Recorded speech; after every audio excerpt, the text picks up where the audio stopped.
Operation Omid Char in Afghanistan has been hailed as an example of the Afghan National Army's capabilities.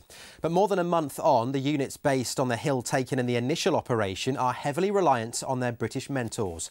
And as Will Inglis discovered, the Afghan forces on the ground are far from ready to take the lead. Perched on a rocky outcrop high above the Helmand River, Hazrat is one of the newest patrol bases in Helmand province.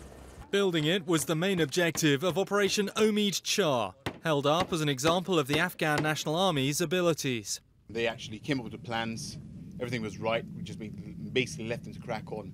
You know, when it comes to the drills and skills, I'm happy for them to valen for us. You know, they know the actual drills. We go in to do VCPs, checkpoints, everything. The guys just basically crack on into it. We just leave them to their own devices. We're only there to help and assist. The move into this new area has not been without cost. This nearby checkpoint is known informally as CP Barnsdale, after Corporal David Barnsdale of 3-3 Engineer Regiment Explosive Ordinance Disposal, who died clearing it.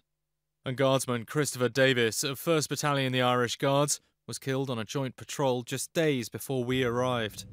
Developing the Afghan National Army is key to the future stability not just of these fields and villages near Gereshk, but on a larger scale, the country itself.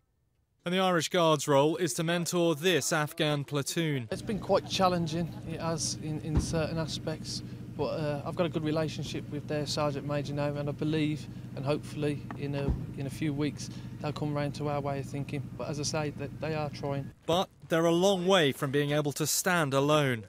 They're pretty good. I think at times it can be difficult. They've been asked to do something that perhaps they're not quite ready for yet. The idea behind this place is they're supported rather than partnered. But taking a leading role is maybe a step too far at this time. The ANA commander admits they couldn't mount anything approaching Omid Char without significant ISAF support. The ANA don't have enough munitions, so we know that if our superiors prepare us with stronger munitions and higher force numbers, then we know that we can do it. We will have the capability of doing that kind of operation by ourselves. The operation to secure this area around the new patrol base Hazrat has been held up as an example of the Afghan National Army's capability.